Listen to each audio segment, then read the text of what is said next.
In 1963, a mathematician and meteorologist, Joe, you may know this guy, named Edward Lorenz, he presented his doctoral thesis at the New York Academy of Arts and Sciences. Now, his theory was that if you make tiny little changes in the present moment, that eventually over time it's going to produce huge changes in long-term outcomes. He made this discovery while he was trying to predict the weather. And they accidentally started off with what seemed to be just an insignificant difference in the first number.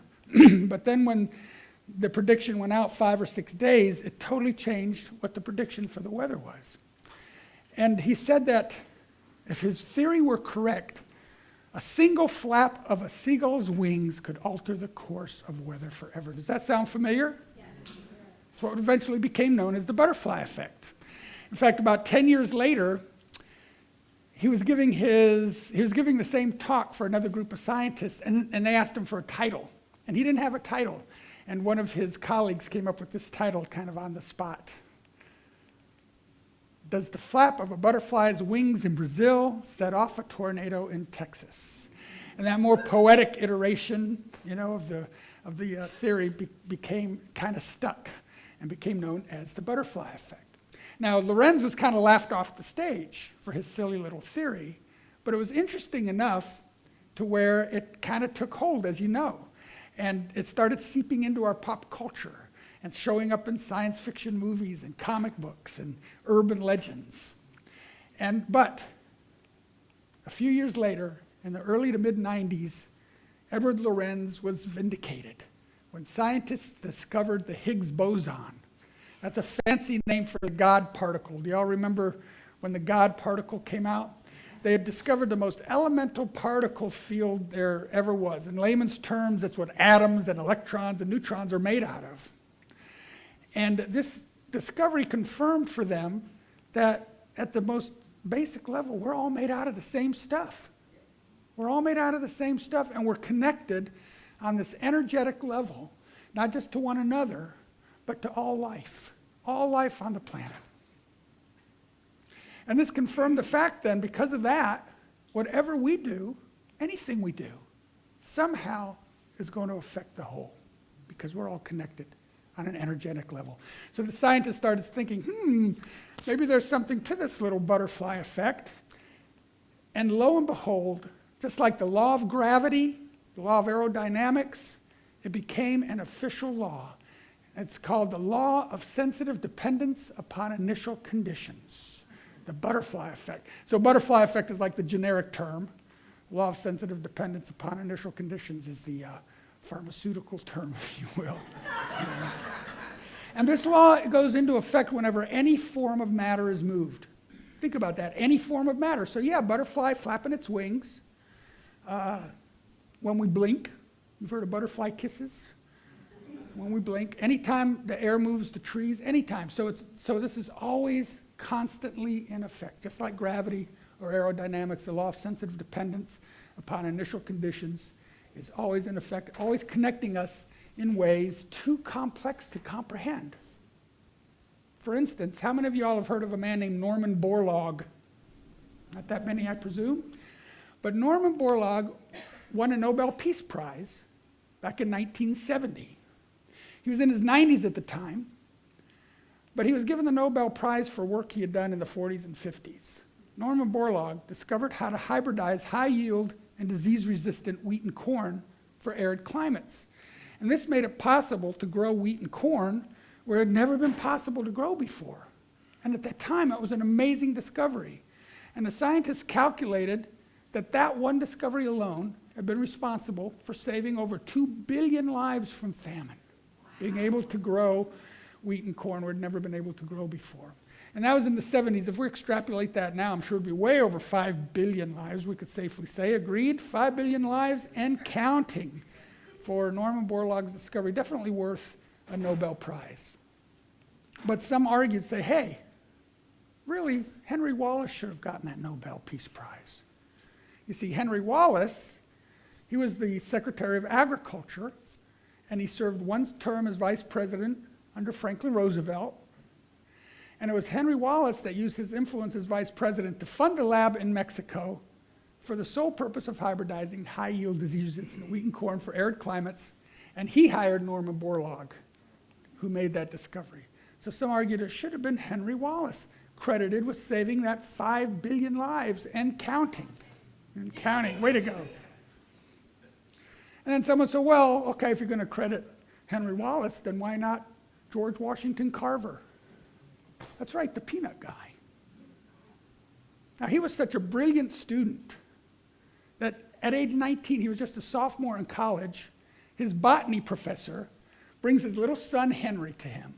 And he says, I would like for Henry to follow you around on some of your botanical expeditions and learn from you. Of course, what could George say? It was his botany professor. So it was from a young George Washington Carver that a young Henry Wallace received his love for plants and the good they could do in the world. So eventually, when he became vice president, he used his power to fund that lab in Mexico where Norman Borlaug made his discovery.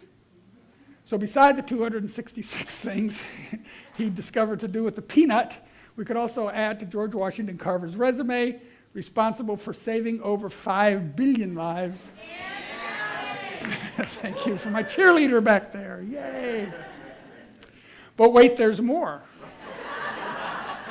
See, we can peel back another layer and say perhaps that Nobel Peace Prize or that credit for those lives could go to a young farmer in Diamond, Missouri, who right after the Civil War risked his life to save the baby of one of his former slaves from a band of racist marauders who had come in, ransacked his farm, killed everyone but him and his wife, and kidnapped the baby. Now, he rode right into the den of those thieves. He traded his horse for the baby, and he walked back 2 days in the freezing cold to deliver that child. See where I'm going with this? Yeah. Know who that child was? George Washington Carver, who only 19 years later would inspire a young Henry Wallace to use his power as vice president to fund a lab in Mexico, where he hired Norman Borlaug, who made the discovery that is now saving over 5 billion lives. And yeah. So if we apply this butterfly effect to our own lives, we can begin to see where any one of us in this room could be a link in a chain of events just like that one, without even knowing it, right? Moses didn't know that saving that baby was going to result in 5 billion lives being saved 150 years later. How could he? He was just doing what his wife asked him to. She begged him to save that baby. But you know, in a universe that's so connected and so interdependent as this one is, we have to consider the fact that anything we do, all of our actions, all of our conversations, anything we do could have that kind of ripple effect out into the world and beyond time, just like the humble butterfly. For instance, has anyone ever come up to you, this has happened to me a couple times, and just started telling you how something you said to them months or maybe even years ago had this profound effect on their lives and changed them forever, and you're just going, who is this person? Thank you, yes. I know, what is your name again? And they're just going on and on. We were talking about balancing the pH in my soil, and you told me how to balance the pH in my garden, and my garden just blossomed. I became hooked on gardening. I started growing vegetables for my neighborhood, and then I started giving my vegetables to my church, and now my church donates my vegetables to a homeless shelter who feeds 100 homeless people a week with my vegetables. Thank you so much. You're like, wow. A little conversation I had about pH balance 2 years ago is now feeding homeless people today. And we don't know how many times that's happened. You don't know how many times you've had a conversation with a young child or with a grown-up that has had that kind of effect. But we need to be aware that anything we do could have that kind of effect. It's an awesome responsibility. So, how many of you are not familiar with the holiday classic, It's a Wonderful Life? Okay, so everybody knows. The great movie starring James Stewart. His character, George Bailey, had the amazing blessing of being shown how his life mattered. You remember? Yeah. His angel Clarence showed him what Bedford Falls would be like if he had not been born. This movie demonstrated the butterfly effect 30 years before Edward Lorenz ever presented it to the New York Academy of Science. So here's a clip, the famous cemetery scene, just to remind you. Are you sure this is Bailey Park? No, I'm not sure of anything anymore. All I know is this should be Bailey Park. But where are the houses? We weren't here to build them.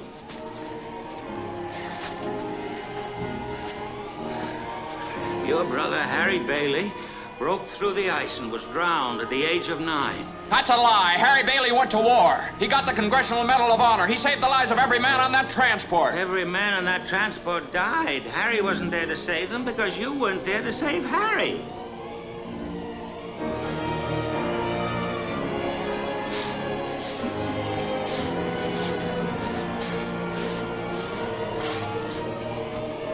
You see, George, you really had a wonderful life. Okay, isn't that great? So that was kind of the butterfly effect in reverse order. But you could see, George Bailey had this amazing blessing, and sometimes we're fortunate enough to know how our actions have affected people, but not always. I feel fortunate as a singer-songwriter. Sometimes I'll get an email from someone who'll say, your song, getting better every minute, really got me through my cancer journey. Or your song, Goodbye Old Friend, helped me through the loss of my pet. I got one email I'll never forget from a man who said, I set my pack of cigarettes on the breakfast table and I listened to Goodbye Old Friend while I smoked my last cigarette. Really helped me quit. It's a George Bailey moment. I love those George Bailey moments. And we never know, like I said, how many times that's happened. Rosa Parks, the only woman, only person. She was never elected to office, never served in the military, but she was laid in honor in the Capitol Rotunda when she died. A few years later, they made a statue of her, and there's a statue of her in the Rotunda statuary. It's a statue of her sitting down. I imagine it's on a bus seat. You can't tell from the picture. But all she did was refuse to give up her seat to a white man on a bus one day. And she started a movement that's still affecting hundreds of thousands of people even today. I wonder if she knew when she did that what kind of effect that action would have. Probably not.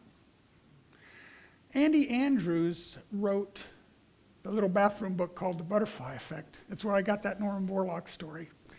And he says in his book, this a quote really got me. There are generations yet unborn whose very lives will be shifted and shaped by the moves you make and the actions you take today and tomorrow and the next day and the next. Just read that again and take it in. Generations yet unborn whose lives will be altered and shaped by the moves you make and the actions you take today and tomorrow.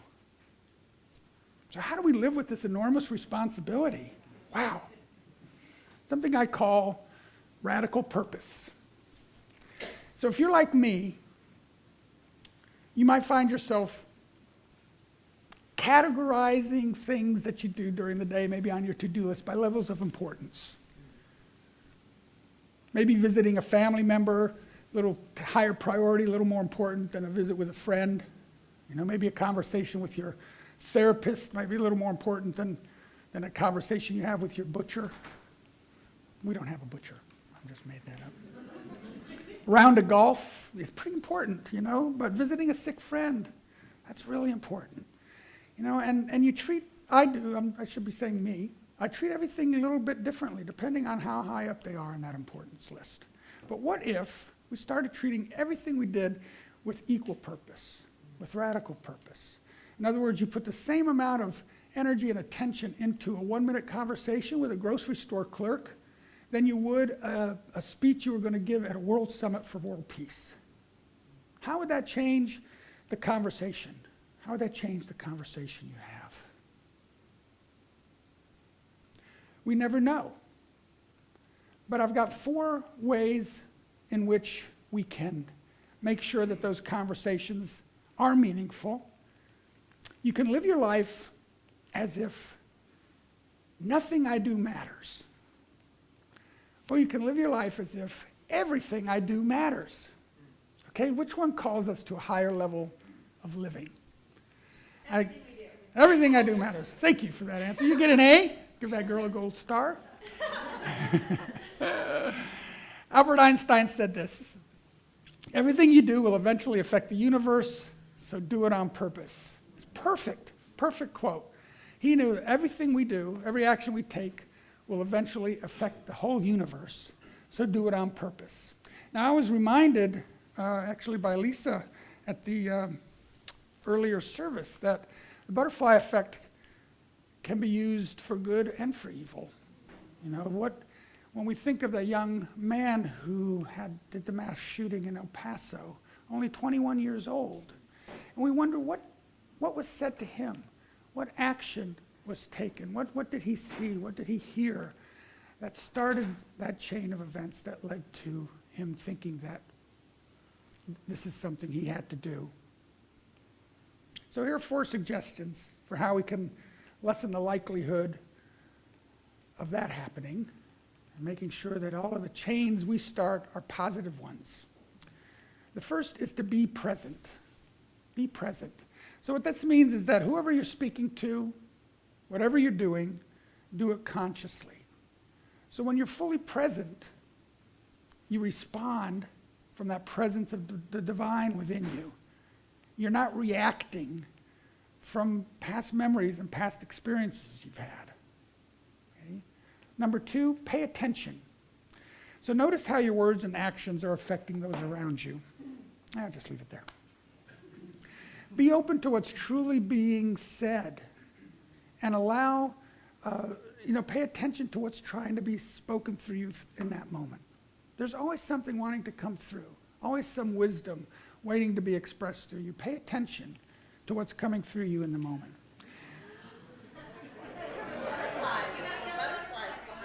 Really? On outside? Okay, great. See how you were affected? You affected us. Must have known. He must have known. That's funny. Thank you. Number 3, set an intention. So this is something you can do once. Pray on it, meditate on it, and come up with kind of your own personal credo. Make every decision you make, do it with kindness, compassion, and love, and non-judgment. Or say, every person I talk to, I'm just going to see the Christ in them. Set an intention for your life and apply that everywhere you go and to everything you do each day. And number 4, stay on purpose. Remember that nothing you do is insignificant. Doesn't matter who you are, what life you live, whether you feel nothing you do matters or everything you do matters. Nothing you do matters. It used to be my mantra. I used to just think, gosh, I'm trying so hard. Everything I do just seems to go out there and not do anything. It totally demotivated me. It took out all my desire to do something, thinking that nothing I do is going to make a difference anyway. But when I shifted my perspective to everything I do matters, wow, suddenly I had purpose. I had empowerment. I began to think about what I was doing. Everything I do matters, no matter who you are. No matter what position in life you're in, you can know that whatever conversation you have, whatever action you take, is going to go out into the universe right here and eventually have huge effects on the world around you. There's a man about 2,000 years ago that flapped his butterfly wings, and we're still feeling the effects of that today. Changed the world. And if you look around the room today, you'll see that there's no one here less equipped or qualified than Gandhi or King or Buddha or Jesus to change the course of history, to heal lives, to feed the hungry, house the homeless, or to mold young minds. Paula's on my visit to our now 2-year-old granddaughter Vivian reminded me that every little thing I do could be affecting her. I might have planted a seed in her that's a love for music. We danced together. She might remember that her whole life and become a dancer. I don't know.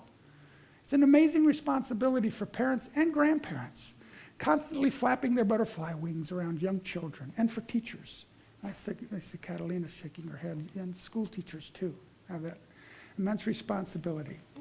So remember Moses, An old farmer from Diamond, Missouri, whose one courageous action started a chain of events that's now still saving over 5 billion lives from famine. Just see if you're paying attention. Remember Rosa Parks, whose one courageous action started a movement that's still affecting us today, still influencing lives. But most of all, remember that law of sensitive dependence upon initial conditions, the butterfly effect that's constantly working in your life every time you speak, every move you make, showing you how your life matters and how we all are connected like links in an unlimited number of chains. Most of all, live each day as if everything you did could alter history, because, my friends, it's very possible that it could. Very possible that it could. After all, it's the law. So I'm going to close with this fun video I found that kind of wraps it all up for us. It's called How a Butterfly Wrecked My Neighbor's Roof. It's probably that one.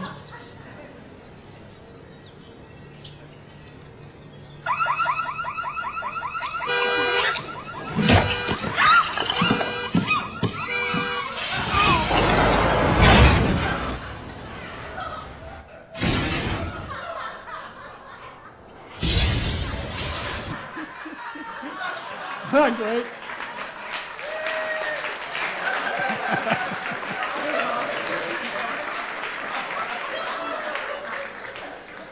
Your voice matters, your action matters, your life matters. So let's move into our time of meditation now, please. Just take a deep breath, shift your weight a little bit, get comfortable in your seats. We'll begin that inward journey. A journey inward where we follow that ever-present guide that is always with us, our breath. That breath that connects us to the outside world. The Easterners call it prana, saying that the air is imbued with the very life force of God, the very life force of Spirit. So as we breathe in that air and feel it going through our nostrils, into our heart space, into our lungs, we know that we are being connected to one another. We breathe the same air. We walk the same earth. We're interdependent, connected. We share the same fate. We know that when one is free, when one is bound, none are free. We know that no one experiences heaven fully if anyone else is left behind. From this connectedness, we begin to feel compassion and love for the lives and well-being, not just for our brothers and sisters around us, but for all life, all beings everywhere. We know the great truth that what is good for them is good for all. And as we realize this oneness with one another, this is where we experience communion with God. True communion with God, when we experience oneness with one another. This is that field of unlimited possibilities Rumi talked about. When he said, out beyond the ideas of wrongdoing and right doing, there is a field, and I'll meet you there. So out beyond the ideas of duality and separateness, there is a peaceful place where we are one. Let us meet there now and commune with one another for just a few moments in this silence.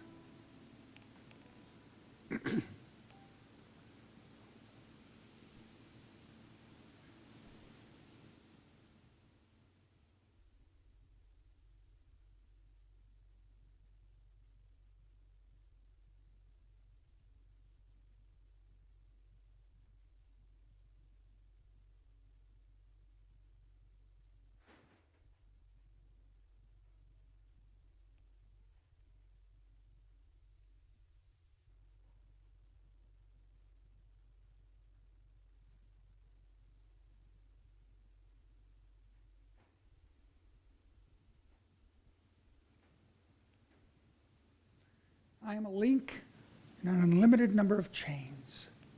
I choose only words and actions from my highest awareness of my oneness with all beings everywhere. So begin to bring your attention back here into this room, into your heart center, breathing into your heart. I invite you all to repeat with me this closing blessing from the Buddhist tradition. I'm going to speak it and then have you repeat it after me. May all beings be happy. Together. May all beings be happy. May all beings be free. Together. May all beings be free. May all beings live in peace. Together. May all beings live in peace. We are now of one mind and we're in agreement. We know that where two or more are gathered in agreement, it is made so. So we say together, and so it is. Together. And so it is.